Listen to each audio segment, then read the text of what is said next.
Good evening, welcome to Have I Got News for You? I'm Martin Lewis. In the news this week, James May has rebuffed claims that the latest series of the Grand Tour has run out of steam.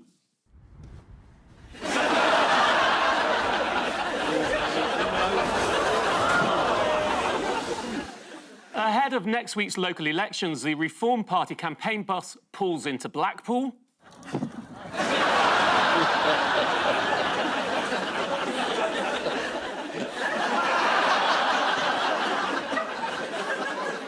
And on Gardener's World, Monty Don realises it may be time to clean off the slimy green algae from his decking.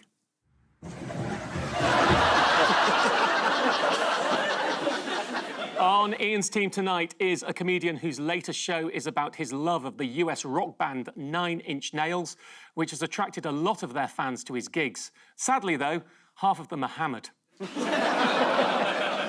Please welcome Ignacio Lopez.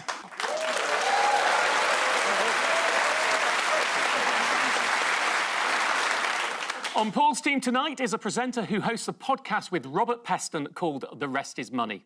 Other money-based podcasts are available. And better. Please welcome Steph McGovern.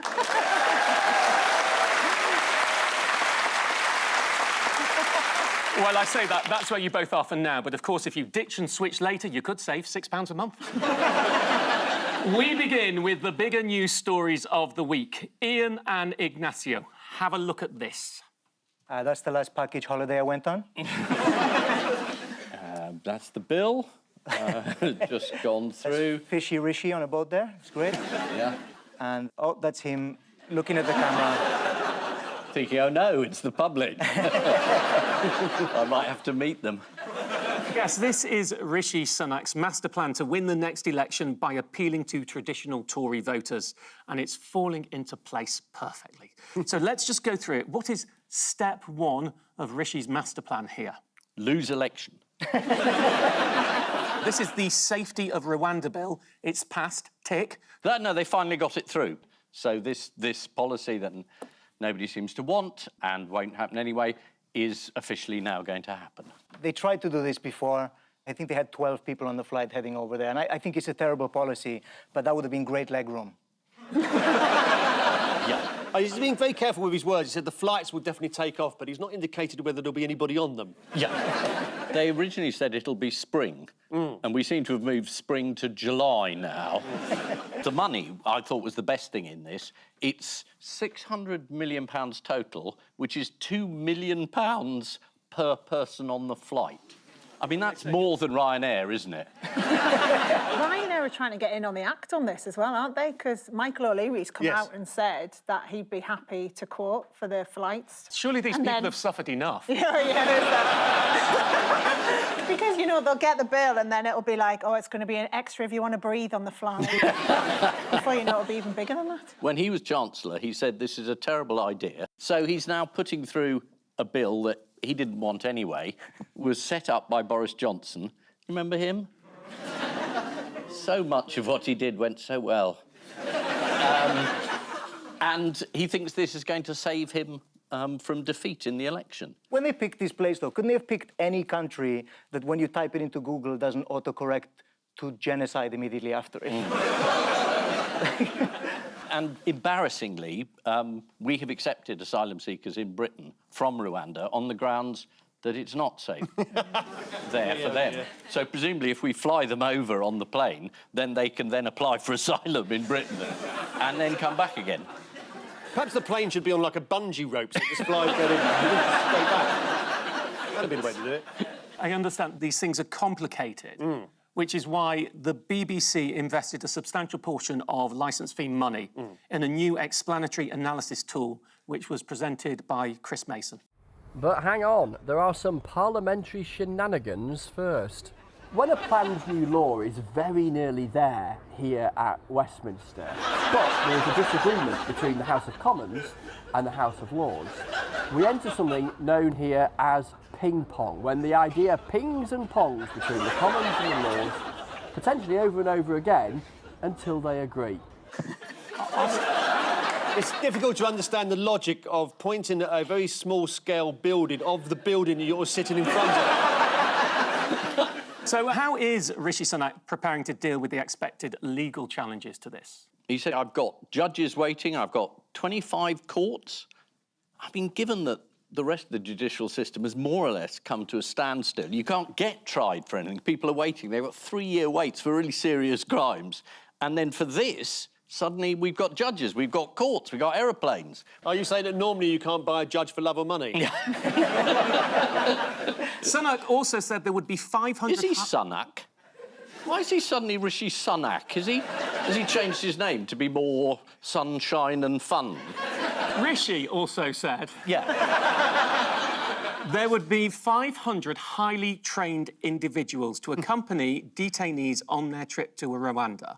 What do you think they're trained in? Empathy. Distributing packets of complimentary nuts? Are they security specialists? Are they members of G4S? Or are they security specialists? Yeah, I think... Back to Rishi's traditional Tory values master plan. What's phase 2? Are we releasing killer whales into the channel? Back to basic Tory values. Oh, sex in the office with drugs.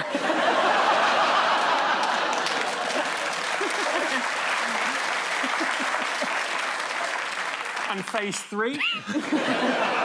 What do you know about sex in the office with drugs, Ian? More Ovaltine, my dear? I'm thinking more of the, you know... What? The defence of the nation. We're increasing the defence budget. Yeah, by getting rid of some of the civil service. By deporting them to Rwanda. Yeah, he's announced on a visit to Poland an increase in defence spending from 2% to 2.5% of GDP. And this announcement was, of course, intended to wrong-foot Labour. So Yes. how has Keir Starmer been fighting back? By telling us all we need to be really patriotic. Yeah. I'm thinking more for the moment about the big announcement this week. Oh, the railways.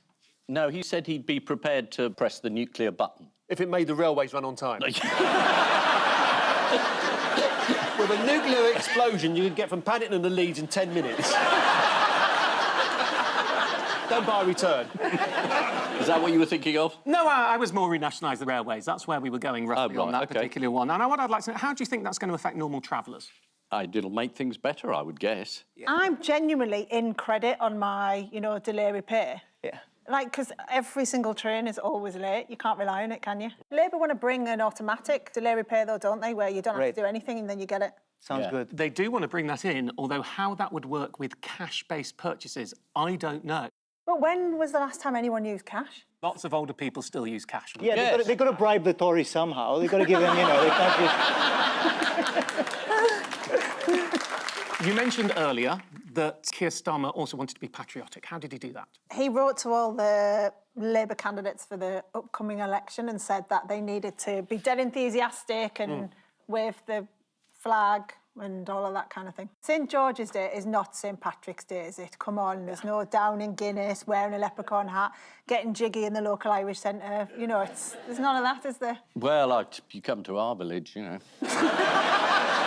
me, what do you do in your village, Ian? There's a huge amount of cider, Morris dancing. I recite the complete works of Shakespeare. Birthday. And it's a reenactment of the repeal of the Corn Laws.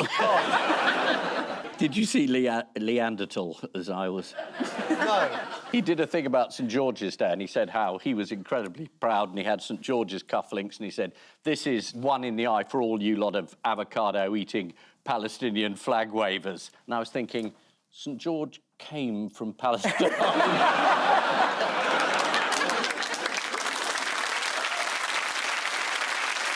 He kicked off about the England shirts on the back of the collar being purple and saying, you don't change it purple. How dare you, disrespect the flag by changing it and making it purple. And I was thinking, I grew up in Mallorca, right? I saw plenty of St. George's tattoos turn purple in my time.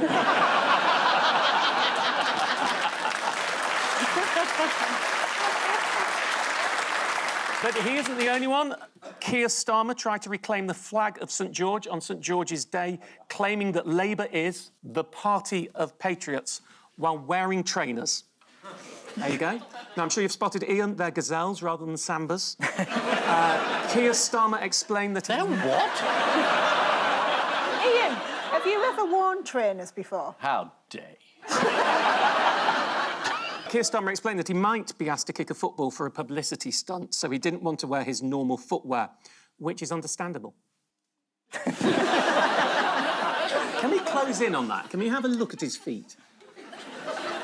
They look a bit like horses' hooves, don't they? He's not a centaur, is he? They've kept that quiet. Never mind Angela Rayner, half man, half horse. According to the latest Gallup poll. Gallup poll!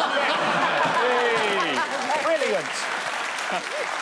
Now, we'll stick with St George's Day for a moment. Which great festival begins on St George's Day in the Vale of Evesham? It's an old English tradition. Is it the asparagus? They grow a lot of asparagus in Evesham, don't they? They do. They do. I don't know, there's probably somebody dances. The asparagus king comes out and dances around a ring of asparagus. Getting very, very close. I'm making it up as I go along, I've no idea. Yes, and it's a fertility dance, and then 9 months later, every woman gives birth to an asparagus. This is indeed the Great British Asparagus Festival, of course, which goes all the way back to 2008. Right, yeah. Yeah. Now, do you know what happens on the opening day? You were getting quite close. Yes, a man painted green comes out, the asparagus king, and blesses everybody holding the asparagus and wishes a great harvest for the asparagus that year. This is right, isn't it? So close. Oh, my God.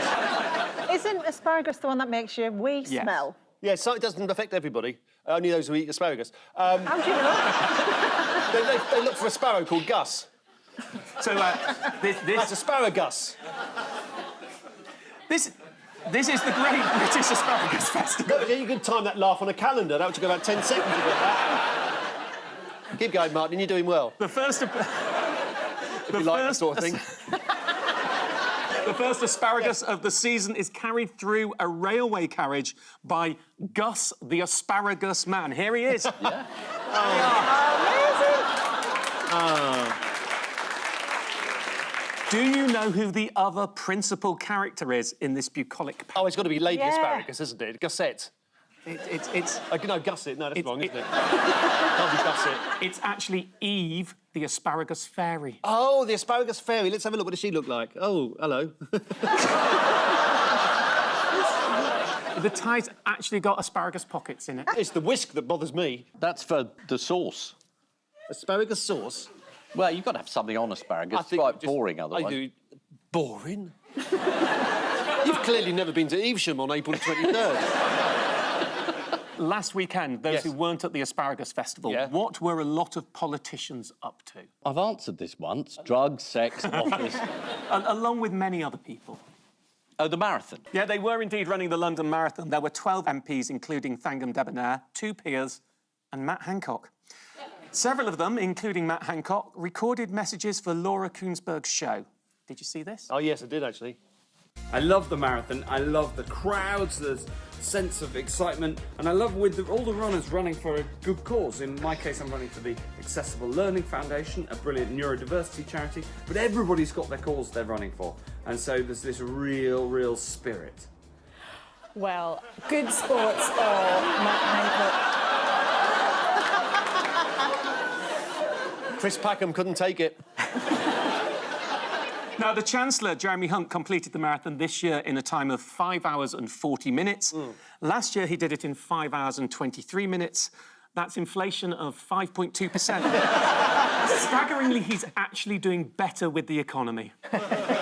Who else made an impression in the London Marathon?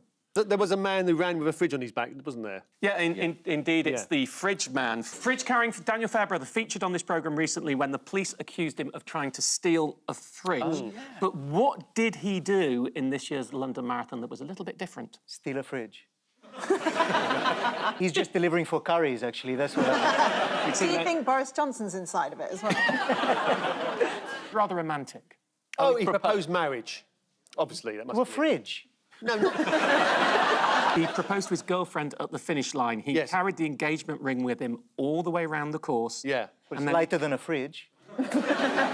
And then he described the moment to the BBC. When I had Big Ben in my sights, I pulled it out and the emotions took over. Shall we move on with a little bit of Irish politics now? Yes. Are you aware of the factions within the Irish National Party? No. Well, nationalist organisations tend to generate a lot of acrimonious infighting. Here is the new party leader, Justin Barrett, explaining why he had appointed his rival, James Reynolds, as his deputy. As he referred to himself, I had no respect for his intellect. No, I did not. I have never had any respect for Mr. Reynolds' intellect. And you say to yourself, well, if you didn't have any respect for Mr. Reynolds' intellect, why did you make him the deputy leader of the National Party? Precisely because I had no respect for his intellectual ability and therefore thought he was a malleable individual and therefore thought in practical terms that control of the National Party was entirely in my hands and would continue to be entirely in my hands and was entirely safe because James Reynolds was too stupid to do anything about it.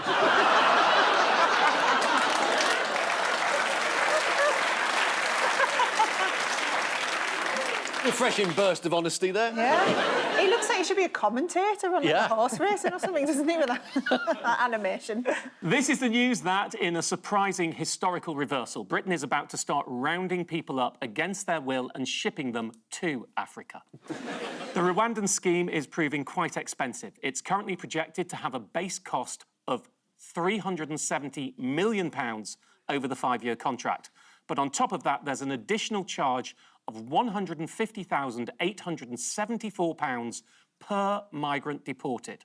Although I've looked into this and they can get £25 off that if they use a voucher code. I've managed to source this one.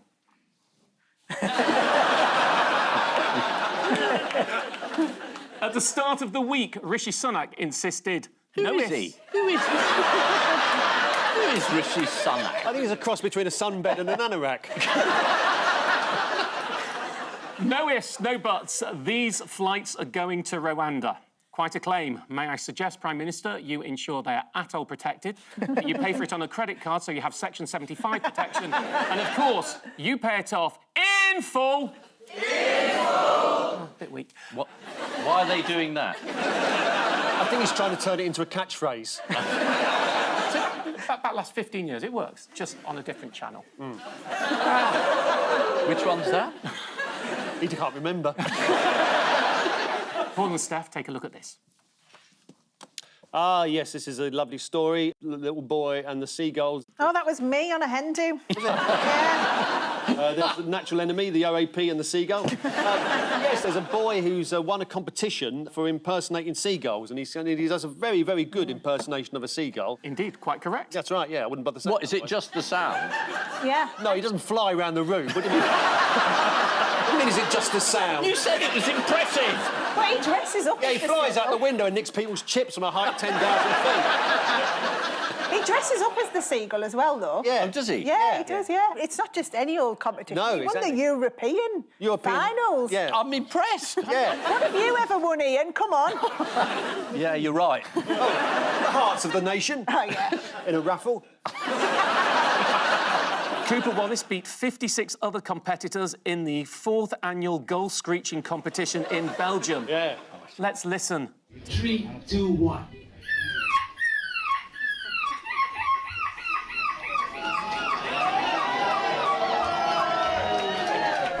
Cooper! Can you do other emotions? A seagull that is hungry. Yeah. Right! And the jury, 17, 19, 19, 18 and 19!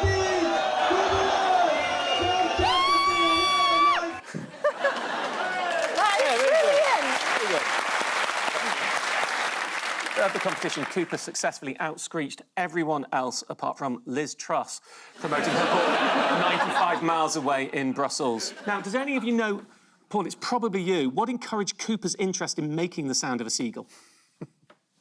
Why do you think this is probably me? According to the BBC, Cooper started imitating seagulls after he got nipped by one eating a tuna sandwich. Although organisers do say they'd like to improve the image of seagulls, which are often seen as a nuisance. But why might a shopper in Rill take some persuading? The shopper attacked by seagulls nicking its shopping. Got to be, innit? Well, according to a local paper, he was attacked by a seagull in a supermarket car park, during which his cheese was damaged. Here is a picture of that. Please look away now if you're easily distressed. Still edible. Yeah, what a fuss. This is actually cheese made from dragon milk. Yeah.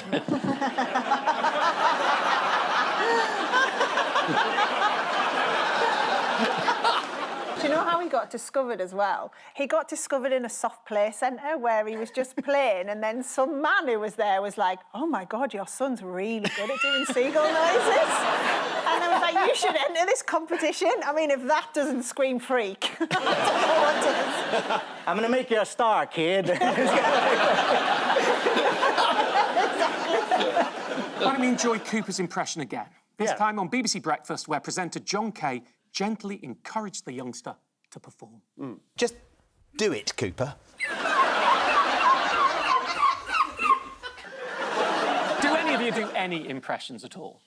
I can do The Godfather, actually. The Godfather? Yeah. OK. Yeah. You come here on the day of my daughter's funeral. Funeral? I love the remix of the movie. Yeah. Here's one for you they told me to play. The name's Bond, Bank and Building Society Bond. And if you like your investments, neither shaken nor stirred, I'm licensed to bill. Is that you? Let's move on. What was that for? Let's move on. It looks like a hostage video. Staying with children, what has turned 100 this week? Oh, the BBC's programmes for children, educational programmes for children, first started in, what must have been 1924. It was indeed. Here is one of the earliest programmes to be broadcast. Yes. A preposition is a word composed of position and pre, which means before. In other words, preposition. Prepositions are in a position before the nouns. Now, all these prepositions are at the end of the sentences. There are pedantic grammarians who sometimes object to this, but there's no harm really in using prepositions at the end of a sentence in ordinary conversation. Is that you, Ian? Could be. Could be. Well, I think the diction's a little too casual.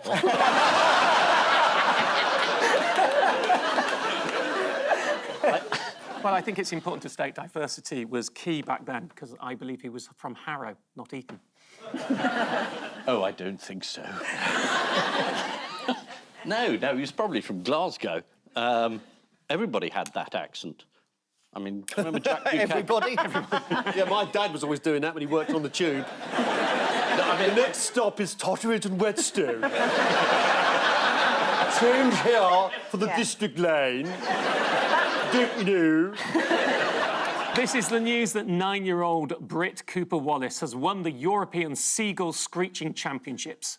Cooper Wallace's total immersion in the role of a seagull wowed the panel, leading him to a score of 92 out of a possible 100, dropping 2 of those marks for eating a cigarette butt and a further 6 for shitting on a judge's head. BBC is, of course, looking to attract a younger audience. And what's cooler than a money-saving expert hosting a topical news quiz? Hey, kids, put down that vape and let's jam on the fact that since the 6th of April, you can now open 2 cash ISAs in a tax year, not just 1. Can you really? Yes.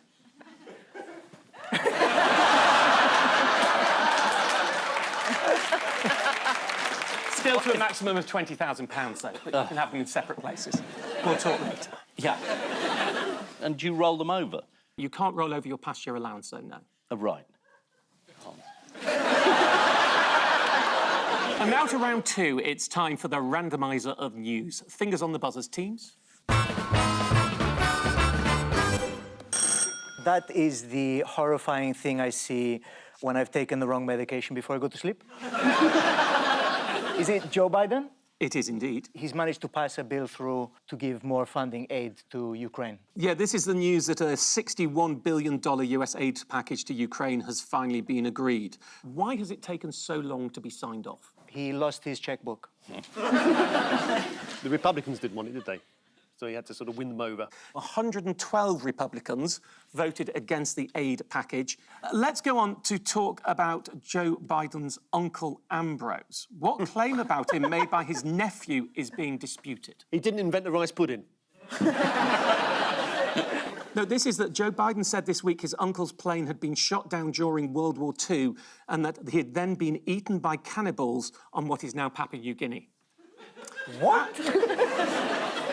How has the president of Papua New Guinea reacted? We didn't have any anti-aircraft guns at the time. According to the Daily Star... Oh, well, there we are. The president of Papua New Guinea wants to make it clear that we did not eat Biden's uncle. Which is indeed true, as his uncle's plane ditched in the ocean. Now, Biden's got form in this area. Do you know anything else that President Biden has said that's turned out not to be true? He couldn't remember the name of Hamas. I think he thought it was hummus. It's just a tahini problem. Meanwhile, in a New York courtroom, why is Donald Trump's treatment being described as cruel and unusual? The judge is, I don't know, doing really cruel and unusual things, asking him to tell the truth. Nothing but the truth. Nothing but the truth. Let's find out. The guy needs exercise. He's usually golfing. And so you're going to put a man who's almost 80 sitting in a room like this on his butt for all that time? It's not healthy. You know how big of a health nut I am. He needs sunlight, and he needs activity. He needs to be walking around. He needs action. It's really cruel and unusual punishment to make a man do that, and anytime he moves, they threaten to throw him in prison. I like how he said, like, oh, he needs sunlight. If that's the case, why has he got so much Ronsil on to protect him from the rain? Like, that makes no... Steph, do you have some connection to the Trump trial? Oh, my God, is this you accusing me of being Stormy Daniels? This is the second time this has happened to me this week. First of all, it was you, Ian. You'll have to explain that encounter. Ian didn't pay.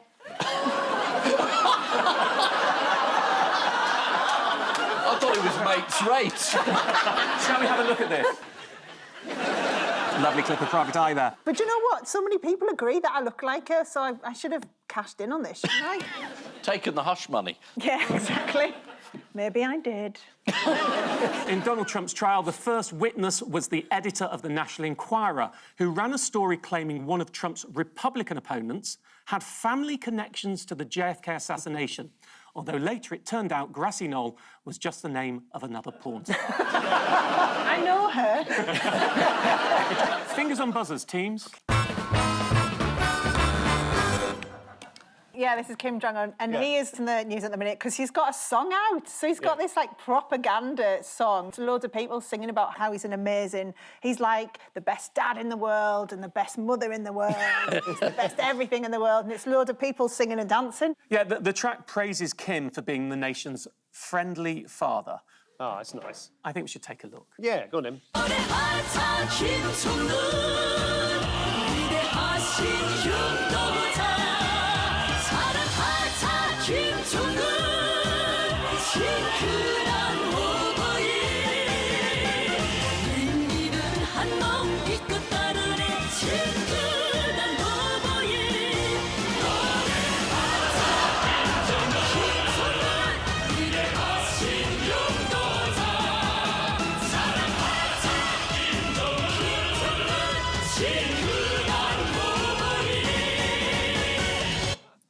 The band are called Fat Boy Kim.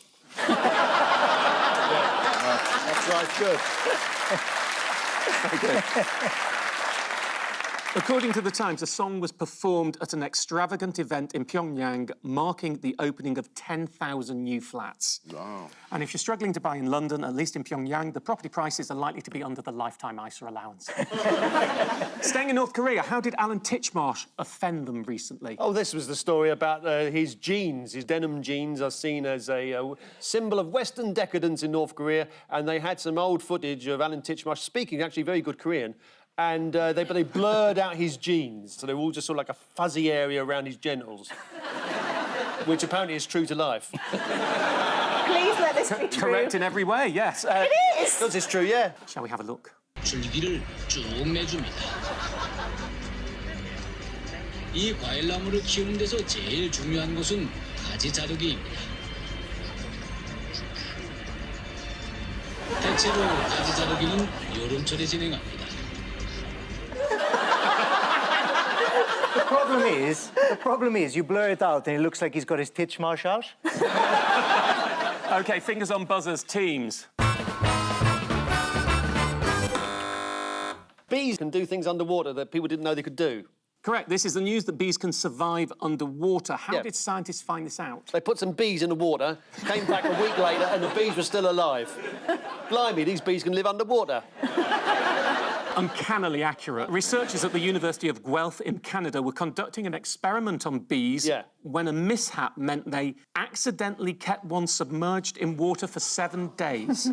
But happily, the bee survived the mistake. And, I mean, there was, of course, concern that this was a super bee. So how did they find out that the bee survival wasn't just a fluke? They waterboarded more of them. I don't know. Where's the honey? Tell us. Indeed, they did. They drowned some more bees just to make sure. They're monsters.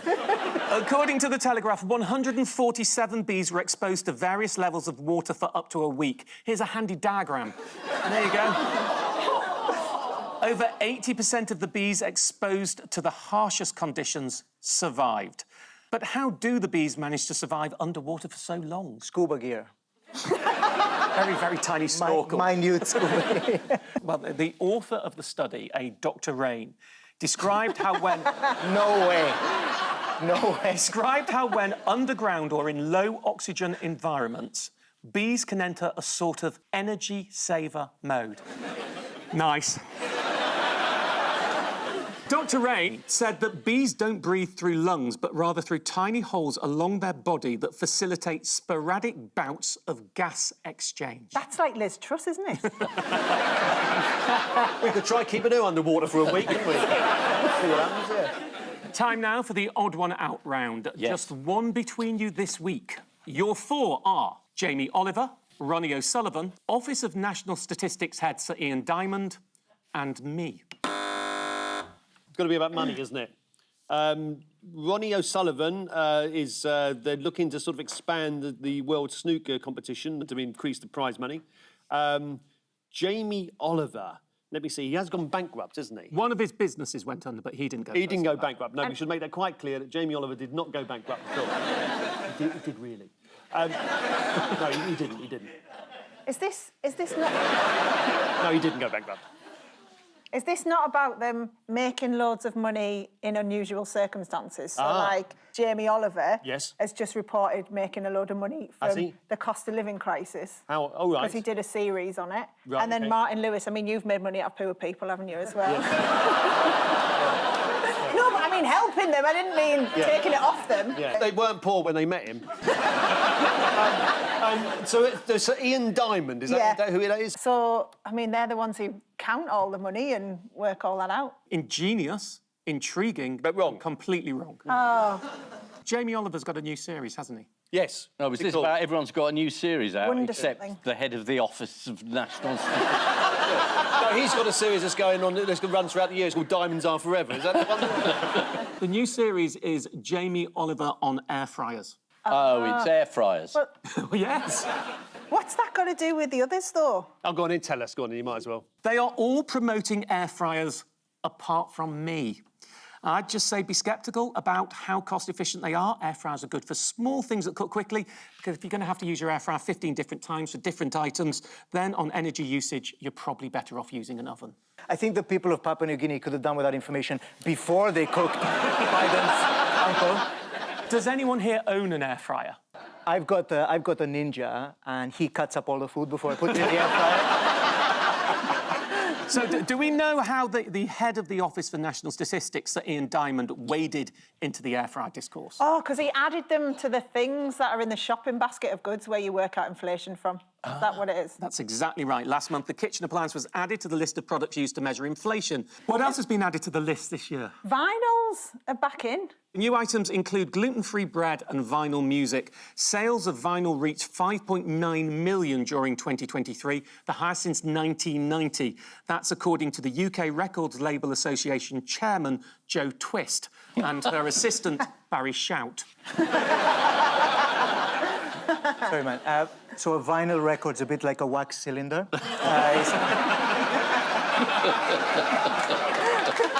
Sorry, man. What's been removed from the list? Is it heroin? Hand sanitizers out, as are sofa beds and hot rotisserie cooked whole chickens. Now, how did Ronnie O'Sullivan promote the air fryer? Talking about his keep fit regime, was he? Sort of how he manages to sort of keep trim? So Ronnie actually credits the gadget with helping him win the Snooker World Grand Prix this year. In a post-match interview after beating Judd Trump, Ronnie said, "Start of the week, I was feeling a bit rough, and then I bought myself an air fryer. As the week went on, I played some of my best snooker." And we'll move on to Jamie Oliver now. He's just launched a Channel 4 series in which he shows viewers how to cook their meals in an air fryer. What has led viewers to think Channel 4 and 5 are becoming obsessed? They're doing a lot of programmes about air fryers. Recent programmes on the two channels have included air fryers, are they worth it? Air fryers, do you know what you're missing? Air fryers versus microwaves, which is better? Air fryers, the easy way to lose weight. Air fryers, entertaining made easy. Air fryers, Sunday lunch made easy. Air fryers, batch cooking made easy. Air fryers, Christmas made easy. And air fryers, takeaways made easy. Why do you need to cook your takeaway? You reheat it the next morning when you're having your breakfast. Yeah, exactly. Yes. That was a... And you need a programme to tell you how to do that. Yes, because I'm stupid. Yes, indeed, they are all promoting air fryers apart from me. According to the head of the Office of National Statistics, Ian Diamond, from this year, air fryers have been included in the basket of goods used to calculate inflation, along with vinyl records.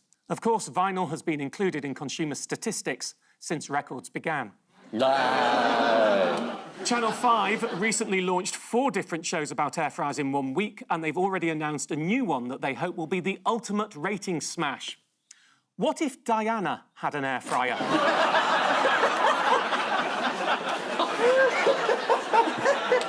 Time now for the missing words round, which this week's also includes some tips taken from my website.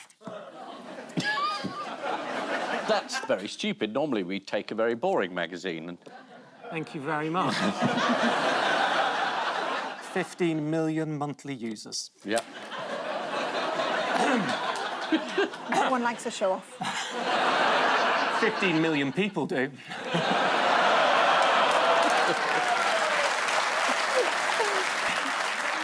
And we start with, if you're age 60 and over, you can what? Work for another 25 years. I do hope so. Waste your time watching the Martin Lewis website. Joining 15 million other losers. That's your credit rating, fuck.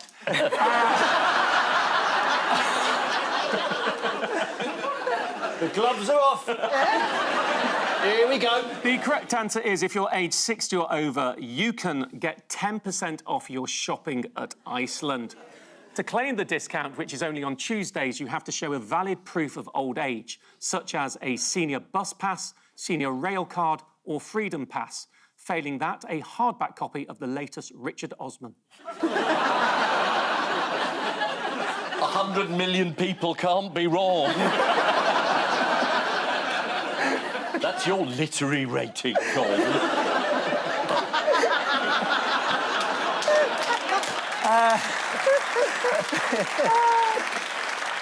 Next, if you want to join the Royal Navy, you what? You can, I know this one, you can sail the 7 seas. You can do what you please. Is it you have, if you want to join the Royal Navy, you can't be allergic to bees? The correct answer is, if you want to join the Royal Navy, you don't have to know how to swim. Oh, yes. The MOD justified this change by pointing out that nearly all new recruits aged in their 20s will be working from home anyway. Next one. What proves very effective at calming angry sheep? Your website. Yeah. Is it counting themselves? The answer is Lynx Africa proves very effective at calming angry sheep. Farmers in Norfolk have discovered that spraying rams with Lynx Africa masks the hormones that make them want to butt heads. If they want to agitate them, they use lynx gravy and mint. Next. Next. Tourists in Milan banned from what after midnight? Watching the Martin Lewis website.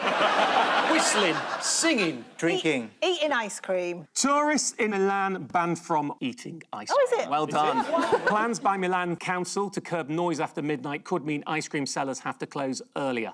Fair enough, it's no fun when you're trying to sleep and you suddenly hear a drunken English tourist going, "Just one cornetto!"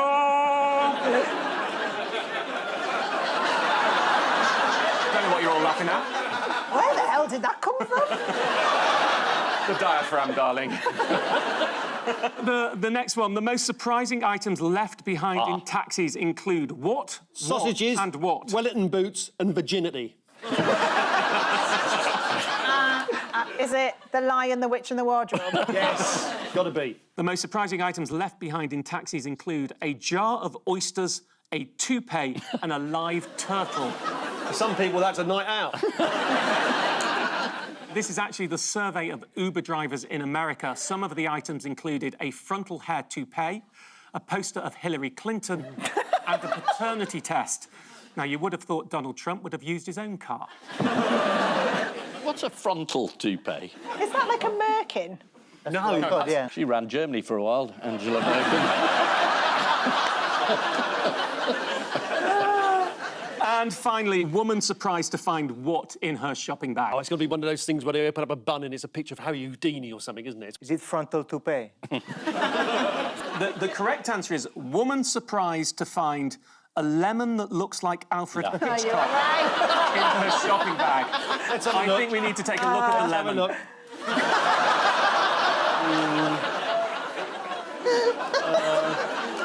That is pretty good. So the final scores are Ian and Ignacio have 3, but Paul and Steph have 7. Oh, that's amazing. Well done. We were one. But before we go, there's just time for the caption competition. Ian and Ignacio have this. Heatwave hits Britain. And Paul and Steph get that. OK, so Dalek saying, well, I'm still bent on world domination. This is just a Saturday job.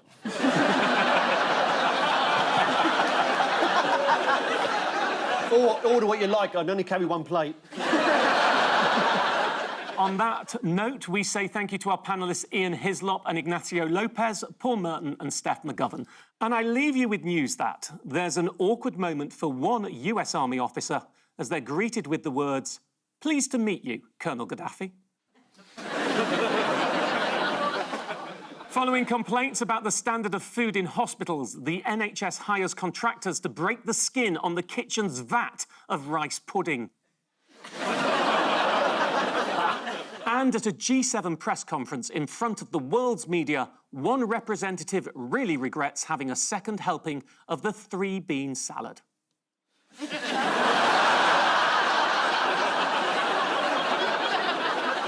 Good night, thank you.